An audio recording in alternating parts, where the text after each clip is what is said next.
Hey everyone, quick question. Can you calculate the area of a triangle? Probably. But can you tell me the difference between an asset and a liability?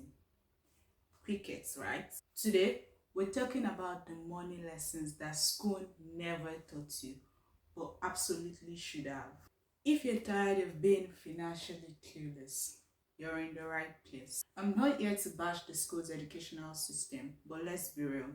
You can graduate knowing Shakespeare's entire biography and still have no clue how credit cards actually work. Today, I'm breaking down some of the biggest money concepts that schools totally skip out that could literally change your financial future forever. Stick around because the last one is going to blow your mind. First up, the difference between assets and liabilities. This is huge, and even some adults don't get this right. An asset puts money in your pocket, and a liability takes money out of your pocket. Your car, that's a liability. Your phone, liability. Monthly bills, upgrades, that designer jacket, liability. But here's where it gets interesting. That same car becomes an asset when you use it for Uber or food delivery. Your phone becomes an asset if you use it to create content or run a business. The wealthy understand this. They buy assets first, then use the income from those assets to buy the fun stuff. Most people do this backwards. They buy liabilities and wonder why they are always broke. Albert Einstein called compound interest the eighth wonder of the world. Here's why that matters to you. Let's say you start investing $100 a month at the age of 18. With average stock returns of about 10% annually, by the age of 65, it would have accumulated to a total of about $1.3 million. But if you wait till you're 28 to start, you would have about $540,000. That 10-year delay cost you nearly $800,000. The lesson: time is your greatest superpower when you're young. Every year you wait is literally costing you thousands of dollars in the future. Even if you only invest $25 a month right now, start. The math is insane when time is on your side. Your credit score is like your adult report card, except this one actually matters for your real life. The three-digit number determines if you can rent an apartment, buy a car, get a loan, sometimes even get a job. A good credit score can save you tens of thousands of dollars in interest over your lifetime. But here's what's crazy. Most people don't know what affects their credit score. Payment history makes up 35% of your score. How much credit you're using makes up 30%. The length of your credit history makes up 15%. Your types of credit makes up 10%. And new credit inquiries makes up 10% as well. The hack: get a credit card early and use it for small purchases such as gas and groceries. Pay it off in full every month. Never use more than 30% of your credit limit. Do this consistently and you'll build an excellent credit score by the time you actually need it. Here's the mind-blowing part. You pay taxes for your entire working life, yet school doesn't teach us how taxes actually work. For example, in the UK, most people think that when a person earns an income of £40,000 and are considered an higher rate taxpayer, that they pay a 40% tax on the entire £40,000 income. But that's wrong. That's not how the UK tax brackets actually work. Here's the reality. On a £40,000 income, you pay no tax on the first £12,750 because it is considered as your personal allowance. Meanwhile, taxing starts at 20% on the next £27,430, which means that you pay a tax of £5,486 on an income of £40,000 instead of £16,000 if a 40% tax has been taken on the entire income. So you only pay higher rates on income tax when your income is above certain threshold. So you pay no tax if your income is less than £12,570 in the UK.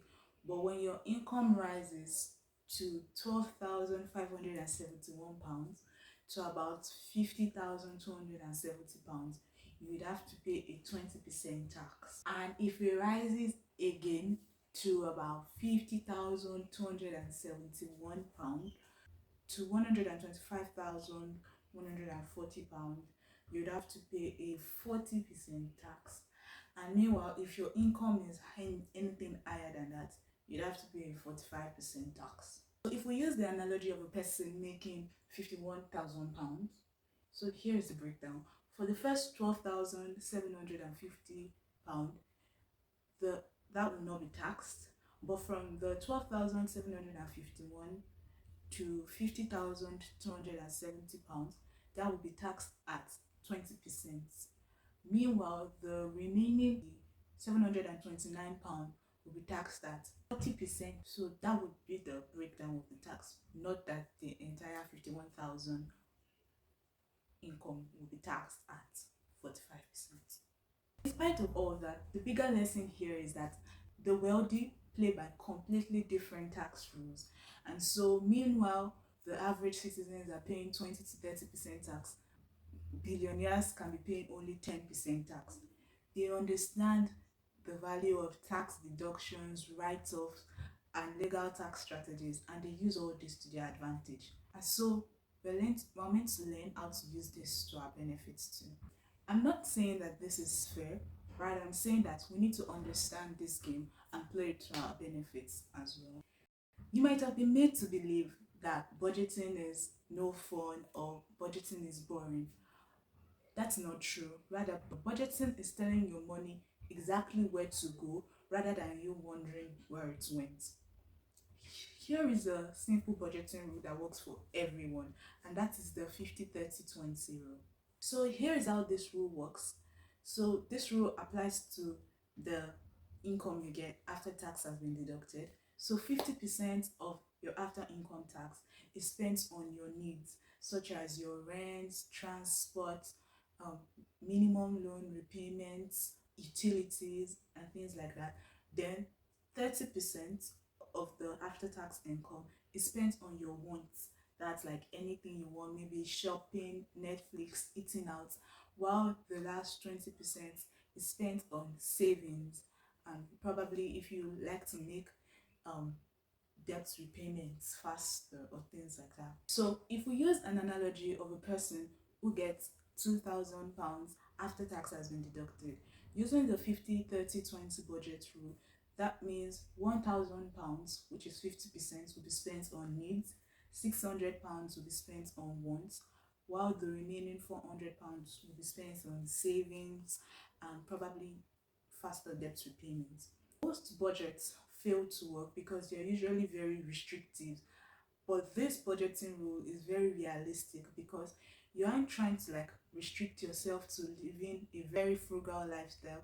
Rather, in this, you still have £600 to spend as you want. The rule matters more than the exact amount of money that is being made. This rule can be applied to a part-time job and even a corporate job. And if your income increases, then the amount of money allotted to each percentage increases as well naturally, without you having to change your lifestyle or change anything that you normally do. And finally, never rely on just one stream of income. School teaches us to get a job. Meanwhile, the wealthy have multiple streams of income. Let's think about it. Peradventure you lose your job, your income goes to zero overnight. But if you add multiple streams of income, and maybe your job was just one stream in about 5, losing your job would only mean you lost 20% of your income, and you still have a considerable amount of income to keep you going. I know you might be wondering, does that mean I have to work 5 jobs so that I can have multiple streams of income and I can be financially secured?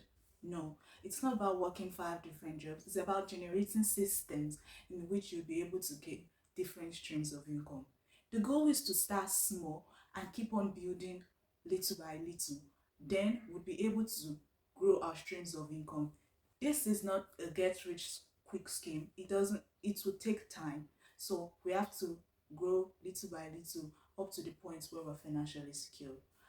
Let me give you an example. If you have your main job, a source of income, and perhaps you have investments such as stocks, real estate, those could add as another stream of income.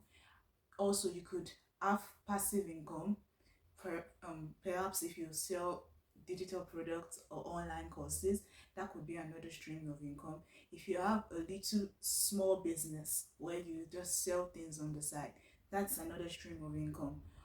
Or a side also, maybe you freelance or you offer a service, that could be a stream of income. So it isn't about like working 5 different jobs at the same time, but rather creating systems little by little so that we can be financially secured. So there you have it, money lessons that should be taught in school but aren't. But you're learning them now, which puts you ahead of 90% of people. So remember the difference between assets and liabilities. Build your credit card early, understand the taxes, build multiple streams of income, and apply budgeting to your daily lifestyle. Your financial education starts now, not when you graduate, not when you get your first real job, but now. So if this video has impacted you, make sure to hit that like button and subscribe for more content. Drop a comment below on the lesson that most impacted you, as well as some other topics that you'd like me to discuss. Thank you.